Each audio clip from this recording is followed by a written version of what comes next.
नाजरीन, ज्वाइंट अवामी action committee आजाद कश्मीर के charter of demand को गौर से देखिए और पढ़िए। ये इतना मज़ीका खेज है कि इंसान सर पकड़ लेता है। आज पॉइंट बाय पॉइंट एक एक नुक्ते को देखते हैं और समझने की कोशिश करते हैं। पॉइंट नंबर 1 में मुतालिबा है कि अक़वाम मुत्तहिदा की किसी गुमनाम और अनदेखी करारदाद ने पाकिस्तान को पाबंद किया है कि 48 अशिया पर सब्सिडी दे। अब काफी वक्त से अक़वाम मुत्तहिदा की इस करारदाद का हवाला मांग रहा हूँ, मगर आज तक किसी एक शख्स ने मुझे उस करारदाद की शक्ल नहीं दिखाई। हकीकत में ये एक मफरूजा है और झूठ पर मबनी मुतालिबा है। गो कि हुकूमत को रिलीफ देनी चाहिए और विफाकी हुकूमत और आज़ाद हुकूमत अपनी इस्तादाद से बढ़कर आज़ाद कश्मीर को सब्सिडी और रिलीफ दे रहे हैं। आटे पर आज़ाद कश्मीर हुकूमत सालाना 14 अरब की सब्सिडी दे रही है। हुकूमत को चाहिए कि स्मगलिंग और जखीरा अंदोजी को कंट्रोल करके सब्सिडी वाला आटा मार्केट तक पहुंचाने की जिम्मेदारी ले ले। इसी तरह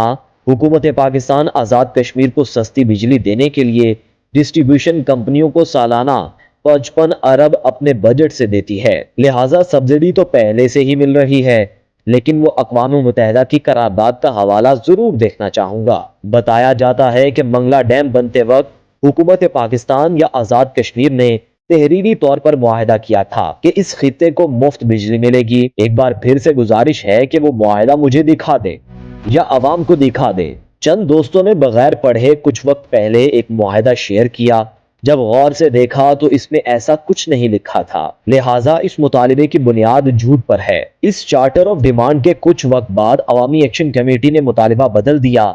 शायद उन्हें समझ आ गई कि मुतालिबा मज़ीका खेज है, लिहाजा अब प्रोडक्शन कॉस्ट पर बिजली मुहैया करने का मुतालिबा आया। समझिए, जिस कॉस्ट पर मंगला डैम में बिजली बन रही है उसी कीमत पर सारिफिन को मुहैया की जाए। मुतालिबा बज़ाहिर तो समझ आता है, लेकिन बिजली को मंगला से रावला कोट तक पहुंचाने में एक ट्रांसमिशन कॉस्ट लगती है। तारें बिछी हैं, खंबे बिछे हैं, ट्रांसफार्मर्स हैं, ग्रिड्स चल रहे हैं।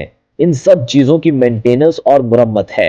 बरक़ियात का अमला है जो तकरीबन 15,000 मुलाजमीन पर मुश्तमिल है और इन सब की तनख्वाहें हैं। तो अगर प्रोडक्शन कॉस्ट पर आपको बिजली दी जाए तो 20 से 25 अरब रुपए जो बरक़ियात के महकमे को जरूरत है वो कहां से आएंगे। चले, मंगला के वाटर यूजेज चार्जेस भी मिल रहे हैं, नीलम जेहलम के भी मिलेंगे, फिर भी ये नाकाफी ही रहेंगे। लिहाजा ये चार्जेस निकालने का मुतालिबा बेवकूफ़ी है। हाँ, जीएसटी और दीगर टैक्सेस खत्म करने तक का मुतालिबा समझ भी आता है और जायज भी है, मगर दीगर मुतालिबात गैर हकीकी और बेमायनी है। फिर प्रोडक्शन कॉस्ट हर प्रोजेक्ट की मुख्तलिफ है। नीलम जेहलम और कहाला 9 से 11 रुपए फी यूनिट पर बिजली बना रहे हैं। लिहाजा कहीं ऐसा ना हो कि ये मुतालिबा आवाम को महंगा पड़ जाए और 2.59 पैसे फी यूनिट की जगह हमें मजीद महंगी बिजली मिलनी शुरू हो जाए। हुक्मरान तबके की मरात में कमी का मुतालिबा जायज है, इस पर कोई मसला नहीं। नंबर 4, आज़ाद कश्मीर बैंक को शेड्यूल बैंक बनाने का एक प्रोसेस है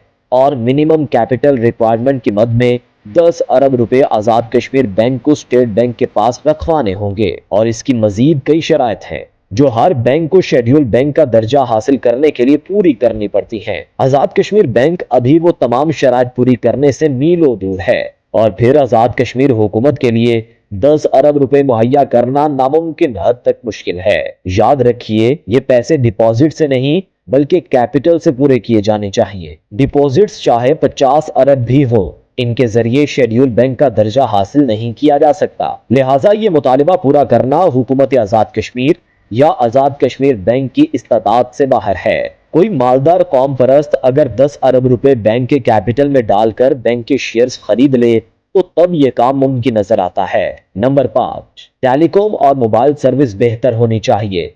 यह मुतालिबा दुरुस्त और जायज है। नंबर 6, सबसे दिलचस्प और मज़ीका खेज मुतालिबा है कि आज़ाद कश्मीर में ना इनकम टैक्स लगाया जाए, ना प्रॉपर्टी टैक्स और ना जीएसटी। यहाँ ये समझने की जरूरत है कि आज़ाद हुकूमत एक निज़ाम चला रही है जिसमें 1,30,000 सरकारी मुलाजमीन हैं जिन्हें तनख्वाहें दी जाती हैं। गैर तरक्याती बजट का 30% सिर्फ महकमे तालीम के मुलाजमीन की तनख्वाहों में जाता है, जबकि 10% बरक़ियात और सेहत के मुलाजमीन की तनख्वाहों में जाता है। कुल बजट 232 अरब रुपए का इस साल पेश हुआ। तो जब टैक्स नहीं लेगी हुकूमत तो हुकूमत की आमदनी का जरिया क्या होगा? ये 232 अरब कहां से आएंगे?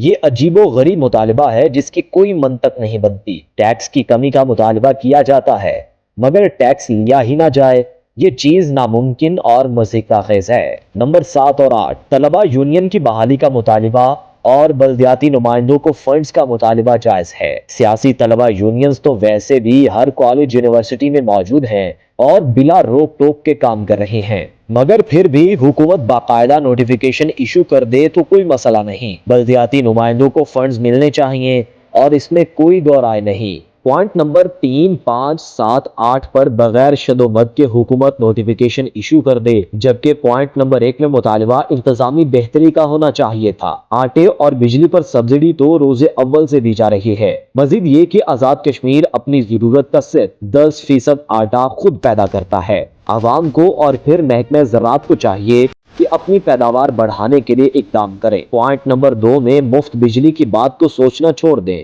پروڈکشن، ڈسٹریبیوشن اور ایڈمنسٹریٹو کاسٹ ملا کر فارمولا بنایا جائے جس پر بجلی دی جائے اور جی ایس ٹی کو یا تو ختم کیا جائے یا کم کیا جائے۔ باقی کھمبوں اور ٹرانسفارمرز کے کرائے کے مطالبے غیر حقیقی اور مضحکہ خیز ہیں۔ پوائنٹ نمبر 4 پر آزاد کشمیر حکومت آج کوشش کرے گی تو اگلے 5 سال میں جا کر اس قابل ہو سکے گی کہ بینک کو شیڈیول بینک بنا سکے، اور اگر 50% شیئر بیچ دے تو شاید یہ جلدی ممکن ہو سکے۔ اللہ پاک حامی و ناصر ہو اور سب کو اپنے حفظ و ایمان میں رکھے اور معاملات سلجھانے کی سمجھ بوجھ دے۔